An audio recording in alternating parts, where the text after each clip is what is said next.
चाहे लड़का हो चाहे लड़की हो, जब दोनों को मोहब्बत हो जाती है तो उन्हें फिर कुछ दिखाई नहीं देता है।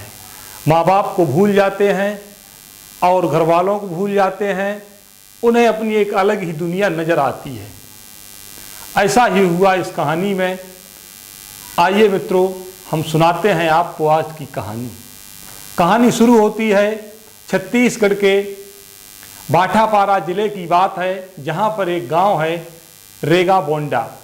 उसी गांव में बलराम तिवारी और माहेश्वरी साहू नामक एक लड़की रहती थी। बलराम तिवारी जो था ड्राइवरी का काम करता था, 21 वर्ष उसकी उम्र थी, और जो लड़की थी वो हाई स्कूल में पढ़ रही थी, उसकी उम्र 17 साल थी।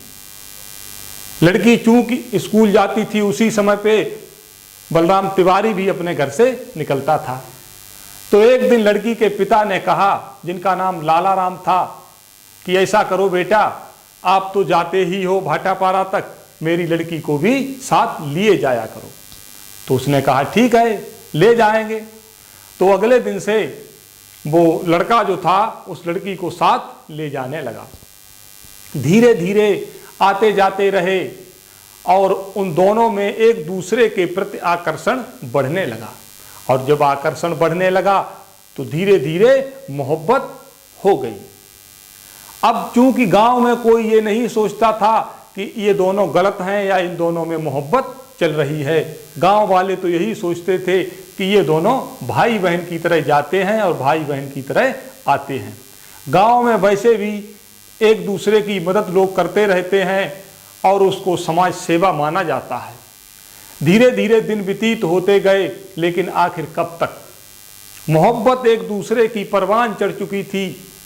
उन्हें एक दूसरे के बगैर अच्छा नहीं लगता था, खाना नहीं अच्छा लगता था, और जब दूर रहते थे तो ये सोचते थे कि हम एक दूसरे से कल मिलेंगे तो ये कहेंगे, ये बात कहेंगे, ये बात कहेंगे। लेकिन जब आमने सामने आते थे तो उन सभी बातों को भूल जाते थे। यही मोहब्बत होती है। फिर क्या हुआ, एक दिन उस लड़की के स्कूल से बस जा रही थी पिकनिक के लिए, और सभी लड़कियों से कह दिया गया कि सुबह 9 बजे तक यहाँ आ जाना। लेकिन जो लड़की महेश्वरी साहू थी, उसको बलराम लेकर के आया सुबह 9 बजे करेक्ट टाइम पे। लेकिन जब उसने वहाँ जाके पता किया कि बस तो पहले ही निकल चुकी है, तो वो लड़की बहुत उदास हो गई।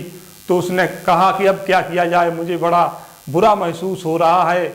उधर जो बलराम था, उसके मन में उसके प्रति पहले से ही प्यार था, लेकिन एक दूसरे ने प्यार किसी से जाहिर नहीं किया था।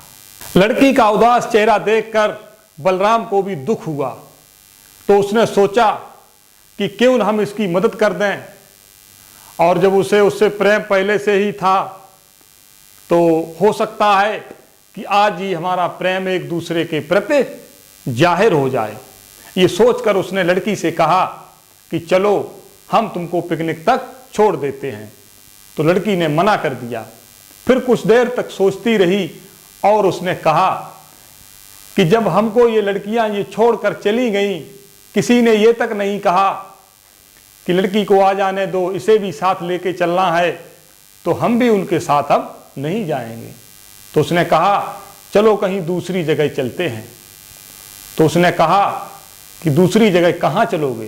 तो लड़की ने कहा कि यहाँ से 70 किलोमीटर दूर खूंटा घाट है, चलो वहाँ चल के दर्शन करेंगे, वहाँ देवी माँ का मंदिर है, वहाँ उनसे हम फरियाद करेंगे। तो दोनों ने यही सोच करके गाड़ी में बैठ गए, और बैठने के बाद 70 किलोमीटर दूर खूंटा घाट पहुँचे।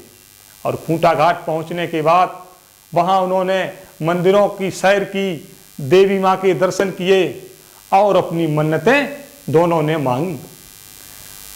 होटल में गए, खाना खाया।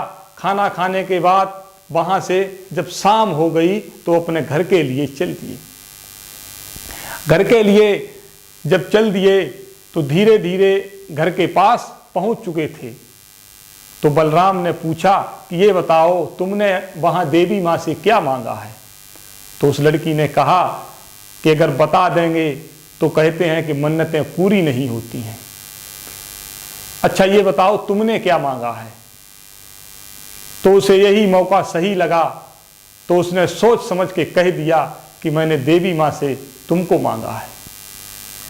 जब इतनी बात कही तो लड़की ने अपना सिर नीचे झुका लिया और आंखें बंद कर लीं और कहा कि मैंने भी देवी माँ से तुमको ही मांगा है। इस तरह से दोनों ने एक दूसरे का प्यार कबूल कर लिया।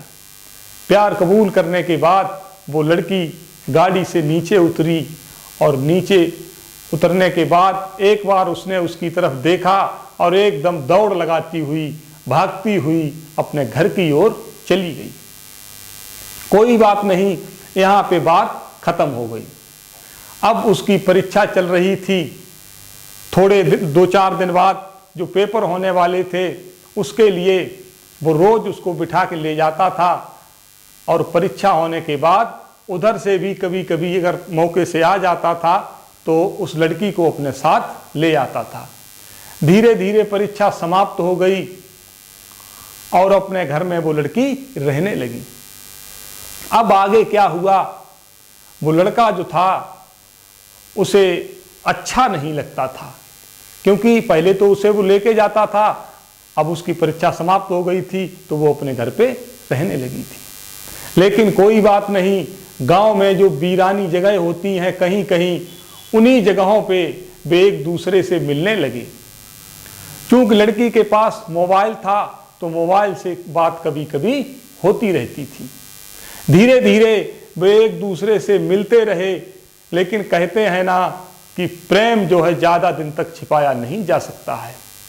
यही इन दोनों के साथ भी हुआ। एक दिन बलराम और ये लड़की दोनों वीराने में बैठे हुए थे, हल्का सा अंधेरा था और अपनी बातचीत में व्यस्त थे। लड़की के जांघ पे सिर रखे हुए था बलराम। उन्होंने जब देखा कि एक लड़की और एक लड़का आपस में बैठे हुए हैं, आखिर ये इतनी रात को यहाँ क्या कर रहे हैं, उनको समझते देर नहीं लगी कि ये प्रेम प्रसंग का मामला है। और पास जैसे ही पहुंचे, लेकिन थोड़ी दूर से ही लड़की और लड़के ने यानी प्रेमी प्रेमिकाओं ने उनको देख लिया और वो वहां से भाग खड़े हुए। लेकिन लड़की और लड़के दोनों ने उनको पहचान लिया था कि ये भैया राम हैं, ये इस लड़की के चाचा हैं, और लड़की ने भी अपने चाचा को पहचान लिया। अब डर के मारे अपने घर जब पहुंच गई, अब प्रेमी प्रेमिकाओं को चैन नहीं पड़ रहा था। लेकिन शाम हो गई, उसके चाचा ने घर पे आके कुछ नहीं कहा, तो लड़की थोड़ी निश्चिंत हो गई। उसने सोचा कि हो सकता है कि चाचा ने उन्हें नहीं देख पाया हो। लेकिन अगले दिन दोपहर को उसके चाचा आए और उसके पिता से कहा कि इस लड़की पे पाबंदी लगाओ, नहीं तो हमें सर उठाकर चलने के लिए नहीं रखेगी, ये हमारी बदनामी करवाएगी। तो उसके पिता ने और उसकी माता सुमित्रा देवी ने उस लड़की से पूछा, आखिर तेरा क्या चक्कर चल रहा है? तो उसने पहले तो कुछ नहीं बताया, लेकिन जब ज़्यादा पूछा तो उसने बता दिया कि इस तरह से बलराम से मेरी मोहब्बत चल रही है और हम एक दूसरे के बगैर नहीं जी सकते हैं, इसलिए मेरी बलराम से ही शादी कर दो। तो उस लड़की की माता ने कहा कि वो दूसरी जात के हैं, वो तिवारी हैं, हम साहू हैं, तो हम दोनों की शादी नहीं हो पाएगी, उसको अपने दिमाग से निकाल दे। लेकिन लड़की ऐसा कहाँ करने वाली थी। फिर क्या हुआ, उसका मोबाइल छीन लिया गया और घर से निकलना बंद कर दिया गया। धीरे धीरे इस बात को 10 दिन गुजर गए। 10वें दिन उस लड़की को मौका मिला तो वो सीधे भाग खड़ी हुई जहां वीराने में वो दोनों मिला करते थे, क्योंकि उसे विश्वास था कि हो सकता है कि उसका प्रेमी उसका इंतजार कर रहा हो। उधर प्रेमी को भी विश्वास था कि जिस दिन लड़की को मौका मिलेगा वो यहाँ जरूर आएगी। तो लड़की जैसे ही वहां पहुंची वीराने में, तो उसने देखा कि वो प्रेमी उसका पहले से ही वहां बैठा हुआ था। जब दोनों ने एक दूसरे को देखा तो एक दूसरे को कस के पकड़ लिया और रोने लगे दोनों। थोड़ी देर रोने के बाद प्रेमी ने कहा कि मैं तुमको शब्दों में बयां नहीं कर सकता कि ये 10 दिन मैंने कैसे गुजारे हैं। उधर यही हाल उस प्रेमिका का भी था, लड़की का भी यही हाल था। उसने भी बताया कि अब मैं तुम्हारे बगैर जी नहीं सकती, या तो मुझे कहीं ले चलो या शादी कर लो या दोनों मर जाओ, लेकिन हम तुम्हारे बगैर रह नहीं पाएंगे। तो लड़के ने कहा कि अब हम दोनों को यहाँ से चलना होगा, तुम अपने माता पिता को छोड़ दोगी? तो लड़की ने कहा मैं सबको छोड़ दूंगी, मैं संसार को भी छोड़ दूंगी अगर तुम मुझसे कहो तो दोनों ने बातचीत की और कहा कि 5 तारीख को, 5 अगस्त को हम जो है यहाँ से निकलेंगे। तब तक हम जाके यहाँ से कुछ व्यवस्था करेंगे, कहीं दूर जाके अपना घर किराए पे ले लेते हैं, खाने पीने की व्यवस्था करते हैं और 5 अगस्त को यहाँ से निकल चलेंगे। बातचीत होने के बाद लड़की अपने घर चली गई और लड़का भी अपने घर चला गया। उधर जो लड़का जो था वो दूसरे ही दिन वहाँ से निकल गया और उसने दूसरी जगह, एक गांव था तुलसीपुर में जाकर के उसने एक मकान किराए पे ले लिया और मकान किराए पे लेने के बाद वहाँ पे उसने अपना बिस्तर और खाना पीना जो भी व्यवस्थाएं थीं सब व्यवस्था अपनी की और व्यवस्था करने के बाद वापस लौट आया। और 4 तारीख को फिर दोबारा वो दोनों वीराने में मिले। तो लड़की ने कहा कि व्यवस्थाएं कर दी हैं? तो लड़के ने कहा सारी व्यवस्थाएं हमने कंप्लीट कर दी हैं। तो उसने कहा ठीक है, अब बताओ कब निकलोगे? तो उसने कहा कल सुबह 5 तारीख को हम दोनों निकलेंगे, हम पहले निकलेंगे और तुम बाद में निकलना, क्योंकि अगर साथ साथ निकलेंगे तो ये गांव वाले लोग जान लेंगे और हमको फिर रोक दिया जाएगा। तो उसने कहा ठीक है। बातचीत होने के बाद वो लड़का जो था वो भी अपने घर चला गया, लड़की भी अपने घर चली गई और लड़की ने अपने घर वालों से कहा कि 5 तारीख को हमारे मित्र का बर्थडे है तो हम वहाँ जाएंगे। तो घर वालों ने कहा ठीक है, कोई दिक्कत नहीं, चली जाओ। तो वो वहाँ जाने के बहाने से 5 तारीख को निकल गई। उधर लड़का जो था पहले से ही वहाँ पहुँच चुका था। लड़की जैसे ही स्टेशन पे पहुँची तो उसने देखा उसका प्रेमी बलराज तिवारी वहीं पे टहल रहा था। तो लड़की जैसे ही पहुँची तो उसने 2 टिकट लिए और ट्रेन आधा घंटा लेट थी, तो आधा घंटा के लिए उन्हें वहीं पे समय गुजारना था।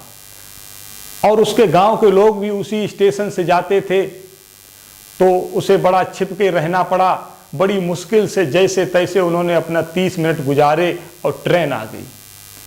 ट्रेन पे दोनों बैठ गए और बैठने के बाद सीधे वहाँ से चल पड़े। तुलसीपुर का वहाँ से 2 घंटे का रास्ता था।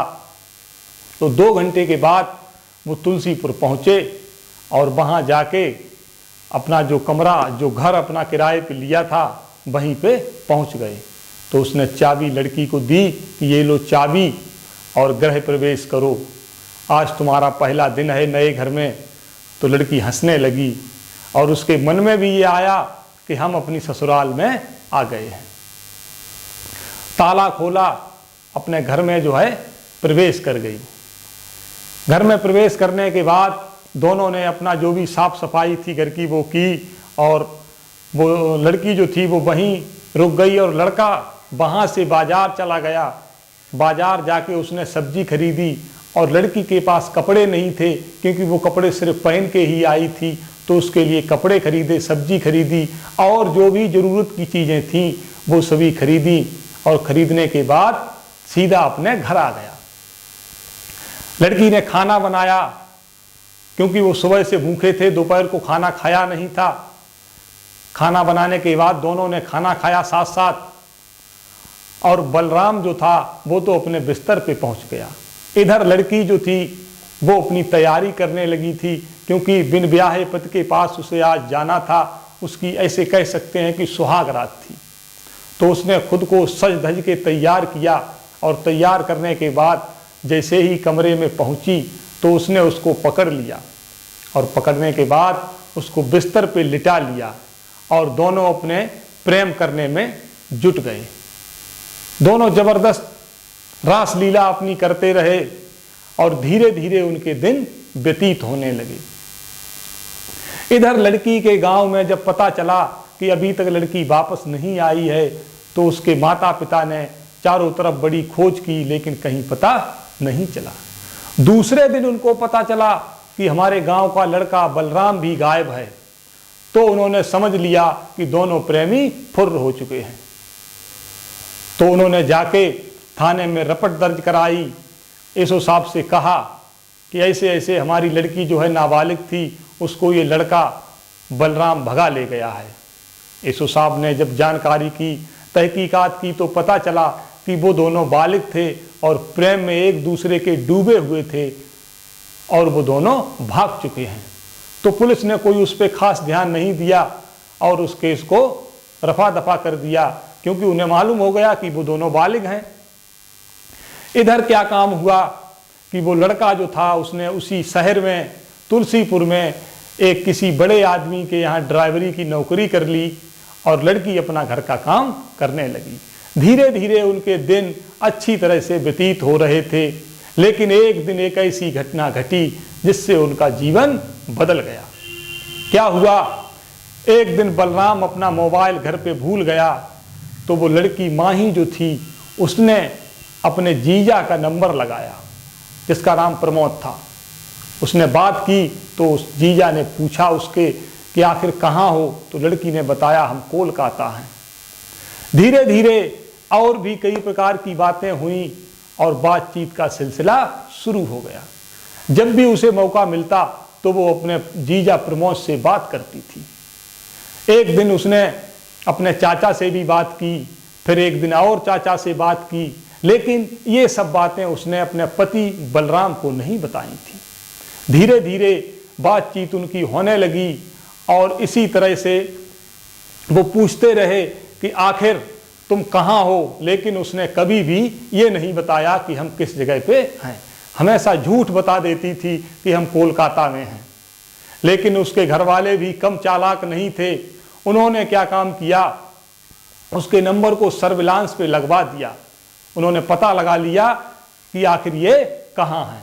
तो उसने देखा सर्विलांस वालों ने, तो उसने बताया कि ये जो है तुलसीपुर के टावर की लोकेशन इसकी है, ये यहीं कहीं रह रहे हैं। तो उसके चाचा और उसका जीजा प्रमोद और एक लोग और, 3 लोग वहाँ से गए और जाने के बाद सीधे तुलसीपुर उसके दरवाजे के आगे खड़े हो गए।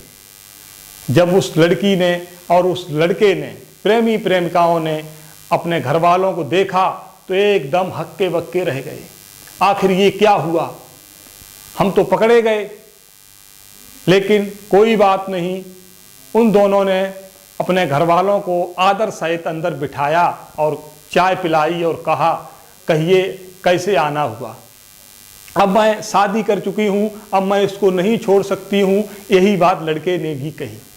तो घर वालों ने बहुत समझाया और कहा कि कोई दिक्कत नहीं है, जब तुम दोनों ने शादी कर ली है तो यहाँ से चलो, आराम से घर पे रहो चल के, हम कुछ नहीं कहेंगे। बहुत देर तक बातचीत होती रही। तो लड़का और लड़की ने कहा कि हम दोनों आपस में कुछ बातचीत कर लें, सलाह कर लें, इसके बाद हम चलेंगे। तो उन्होंने कहा ठीक है, बातचीत कर लो, अपनी जो है सलाह कर लो। तो वो दोनों लड़का और लड़की किचन के अंदर चले गए। लगभग 45 मिनट बीत जाने के बाद भी जब वो दोनों बाहर नहीं निकले तो उसके घर वालों ने आवाज़ लगाई, लेकिन कोई उत्तर नहीं मिला। फिर आवाज़ लगाई, लेकिन फिर उधर से कोई चहल पहल भी नहीं हुई। तो उन्होंने जब अंदर जा कर के देखा, गेट को खोला, तो देखा दोनों फांसी पे लटके हुए थे और दोनों मर चुके थे। तभी गांव वालों की भीड़ लग गई, पुलिस को फ़ोन किया गया, पुलिस आई, सारी जानकारी को इकट्ठा किया। तो उन्हें पता चल गया कि ये आत्महत्या का मामला है, इसमें घर वालों का कोई दोष नहीं है। इस तरह से प्रेमी प्रेमिका अच्छी तरह से रह रहे थे, घर से निकल के अपना जीवन व्यतीत कर रहे थे, लेकिन एक फ़ोन कॉल करने से उन दोनों की ज़िंदगी समाप्त हो गई। मित्रों, कैसी लगी कहानी हमको कमेंट में बताना, और अगर चैनल सब्सक्राइब ना हो तो चैनल को सब्सक्राइब भी कर लेना। धन्यवाद मित्रों।